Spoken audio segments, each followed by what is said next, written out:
আমার নবীজি যখন হাসরের ময়দানের মধ্যে উঠবেন, জিব্রাইলকে আল্লাহ পাক রব্বুল আলামিন হুকুম দিবেন, ও জিব্রাইল, আমার হাবিবকে নিয়ে এসো, আসা আইয়া বাআতাকা রব্বুকা মাকামা মাহমুদা। আমি আমার হাবিবের জন্য একটা মাকামা মাহমুদ রেখেছি, এনে আমার হাবিবকে ওই মাকামা মাহমুদের মধ্যে বসাও না।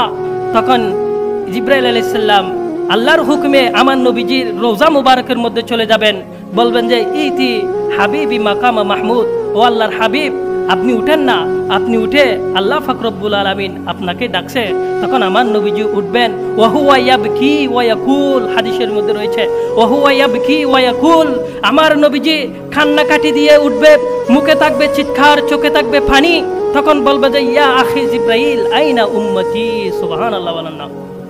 আমার নবীজি যখন রওজা মুবারক থেকে হাসরের ময়দানে প্রথম উঠবে, তখন কোনো নবী উঠবে না, কোনো নবীর উম্মত উঠবে না।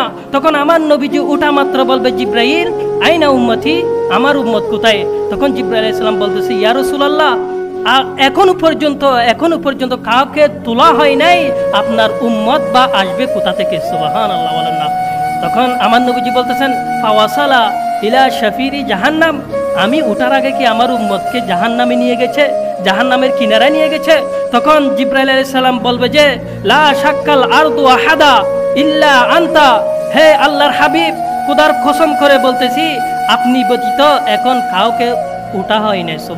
আমার নবীজি উঠবে, উঠে গিয়ে যখন মাকামে মাহমুদের মধ্যে নিবেন, মাকামে মাহমুদের ডান হাত ধরে দাঁড়িয়ে থাকবেন, তখন আমার আল্লাহ বলবেন যে হাবিব আপনি মাকামে মাহমুদের মধ্যে বসে যান। তখন আমার হাবিব বলবে বারিলাহি রব্বে করিম, আমি যদি মাকামে মাহমুদের মধ্যে বসে যাই, আমার উম্মতের জন্য 3 জায়গায় দৌড়াবে, তো দৌড়াবে কে? আমার আল্লাহ বলতেছেন হাবিব কোন 3 জায়গার কথা বলতে? 3 জায়গার মধ্যে বলতে হাউজে কাউসার, যখন আমার নবীর উম্মতরা পিপাসিত হয়ে যাবে, কিয়ামতের মাটিগুলা থামা হয়ে যাবে, যখন পিপাসিত অবস্থা হবে, সূর্য যখন 1 বিঘত উপরে হবে, কিয়ামতের ময়দানে পানির পিপাসিত অবস্থায় ছটফট করতে থাকবে, তখন আমার নবীজি হাউজে কাউসারের পাশে গিয়ে উম্মতদেরকে নিজের হাতে পিয়ালা নিয়ে উম্মতের টুটের মধ্যে লাগিয়ে পানি পান করাবেন। আবার হাউজে কাউসার থেকে মিজানের দাড়িপাল্লায় দুধ দিবে, যখন মিজানের দাড়িপাল্লার মধ্যে উম্মতের নেকি বদি যখন পাল্লার মধ্যে দেওয়া হবে, দেখবে যে উম্মতের গুনাহগুলো ভারী হয়ে যাচ্ছে। আমার নবীজি দুনিয়ার মধ্যে যে উম্মতরা দরুদ শরীফ পড়েছে, ওই দরুদ শরীফ নিয়ে দাড়িপাল্লার মধ্যে দিবে, মিজানের দাড়িপাল্লা ভারী করে গুনাহগার উম্মতদেরকে জান্নাতের মধ্যে প্রবেশ করিয়ে দিবেন। আবার চলে যাবেন ফুলসিরাতের ফুলের মধ্যে, যেই ফুলসিরাতের ফুল আমার নবীজি হাদিস শরীফের মধ্যে বর্ণনা করতেছেন, যেই ফুল হচ্ছে চুলের থেকে চিকন, কুরের থেকে দাঁড়, ঠেস তলোয়ারের মতো দাঁড়, ওই ফুলসিরাতের ফুল যখন পার হয়ে যাবে, গুনাহগার উম্মতরা কেটে কেটে ওই জাহান্নামের মধ্যে পড়ে যাবে। আমার নবীজি ওখানে দৌড়ে যাবে, দৌড়ে যাওয়ার পর যে গুনাহগার উম্মতরা জাহান্নামের মধ্যে পড়ে যাবে, ওই উম্মতদেরকে ধরে ধরে জান্নাতের মধ্যে প্রবেশ করিয়ে দিবা।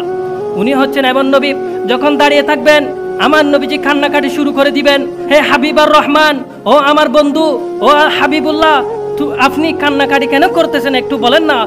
আমার আল্লাহ বলতেছেন আবু বকরের জন্য, আমার নবীজি বলতেন সিদ্দিক তো জান্নাতি, সিদ্দিকের জন্য ন, উমরের জন্য। আমার নবীজি বলতেছে ফারুকে আজম তো জান্নাতি, ফারুকে আজমের জন্য ন।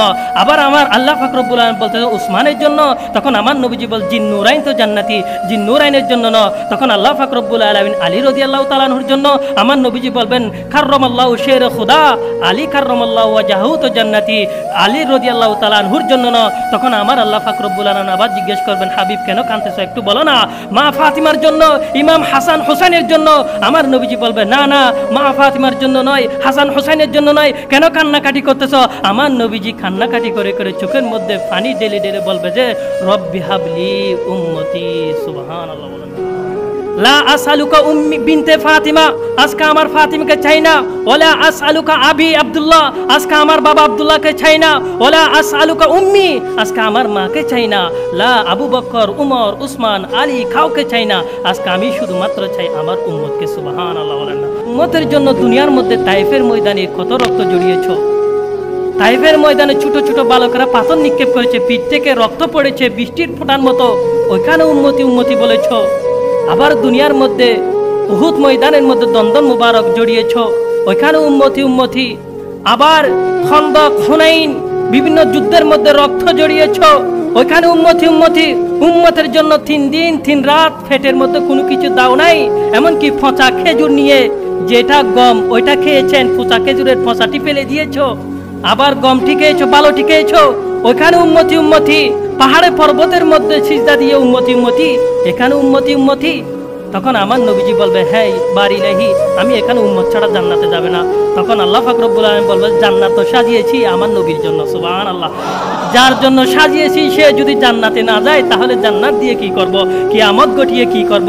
হাবিব, আমার আল্লাহ বলতেছেন, সাল হাবিব সাল, আপনি চান না, তুতা আপনাকে দেওয়া হবে, ওয়াশফা হাবিব আপনি সুপারিশ করুন না, তুশাফা আপনার সুপারিশ আজকে মঞ্জুর করা হবে। সুবহানাল্লাহ।